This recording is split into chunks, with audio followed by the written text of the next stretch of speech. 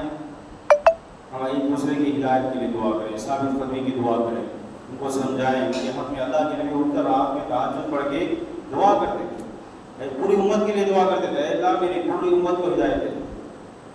اور کوشش بھی کی آپ سب پر، جہاں تک جا سکتے تھے۔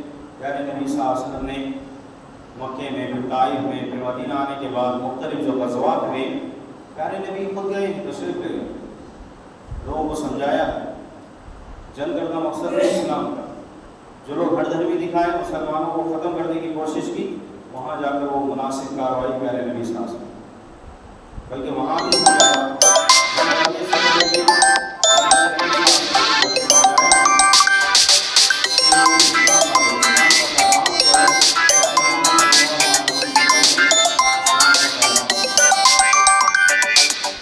تو یہ آج بھی ضروری ہے کہ ہم اسلام لڑنے کا حکم نہیں دیتا، اسلام پیس کا حکم ہے، امن و شانتی کا مذہب ہے۔ جیسے ابھی آپ نے سنا کتنے بہترین تعلیمات، ہر ایک کے تعلق سے کسی کو ظلم نہیں کرنا، کسی کو بیٹا جو ہے ستانا نہیں۔ جو لوگوں پر ظلم کرتے ہیں، انسانیت کے خلاف آتے ہیں، وہاں کچھ رکاوٹیں بنتی ہیں تو اللہ نے اجازت دی ہے مناسب کارروائی۔ خود دیکھیے قوانین ہندوستان کے قوانین میں طے ہیں، اس کو چھپایا جا رہا ہے، قانون کو بدلنے کی کوشش کی جا رہی ہے۔ تو ہم مطالبہ کریں، جو قانون بنایا گیا تھا ماشاءاللہ سب کے حق میں بنایا گیا۔ بچپن سے ہم نے دیکھا کہ گرچہ کہ حکومتیں بدلتی ہیں، لیکن جو قانون ہندوستان کا ہے وہ پوری دنیا کے حساب کا جائزہ لے کر اور تمام مذاہب کا، یا ہندوستان میں جو مذہب پائے جاتے ہیں ماننے والے، ان کو سامنے رکھ کر بنایا گیا۔ کسی کو کوئی تکلیف نہیں ہے قانون، اتنا بہترین۔ ایک تو اسلام کی تعلیمات ہیں، دوسرا جہاں مختلف لوگ رہتے ہیں وہاں بھی سسٹم زبردست اللہ تعالیٰ نے ایسا ماحول بنا کے دیا، لیکن بعد میں لوگوں نے بگاڑ دیا۔ پھر اپنی فکر کرتے ہیں، دوسروں کا کوئی احساس نہیں، دوسروں کا کوئی خیال نہیں، دوسروں کی جان و مال عزت و آبرو کے سلسلے میں پاسداری نہیں رہی، یہ بہت بری حرکت ہے۔ اللہ کو بھی جواب دینا ہے، کل دنیا کو بھی جواب دینا ہے۔ انسانیت سے سسک رہی ہے، بلک رہی ہے، چیخ و پکار ہے، ستایا جا رہا ہے، مارا جا رہا ہے، کاٹا جا رہا ہے، نعوذ باللہ، جواب دینا ہوگا، دنیا میں بھی جواب دینا ہوگا۔ اللہ کی فلاح اللہ سے دعا ہے، اللہ تعالیٰ تمام کو صحیح معنوں میں یہ بہترین جو تعلیمات ہیں اسلام کی خود سمجھنے اور دوسروں کو یہ پیغام صحیح معنوں میں پہنچانے کی اللہ توفیق عطا فرمائے۔ سب کو جو ہے اللہ تعالیٰ نے جیسے بننے کا حکم دیا ہے، جیسے اللہ تعالیٰ چاہتے ہیں رب چاہے زندگی گزارنے کی اللہ سعادت نصیب فرمائے۔ ہر شر فتنے سے فساد سے اللہ تعالیٰ ان تمام کی حفاظت فرمائے۔ جب تک دنیا میں رکھے ایمان پر، اسلام پر قائم دائم رکھے، خاتمہ ان کا ایمان پر ہو۔ اللہ قبر کے عذاب سے بچائے، قبر کی نعمتیں عطا فرمائے، جہنم کے عذاب سے بچائے، محض اپنے فضل و کرم سے جنت الفردوس کا مکی بنائے۔ اللہم آمین۔ سبحانک اللہم و بحمدک، اشہد ان لا الہ الا انت، استغفرک و اتوب الیک۔ السلام علیکم ورحمۃ اللہ وبرکاتہ۔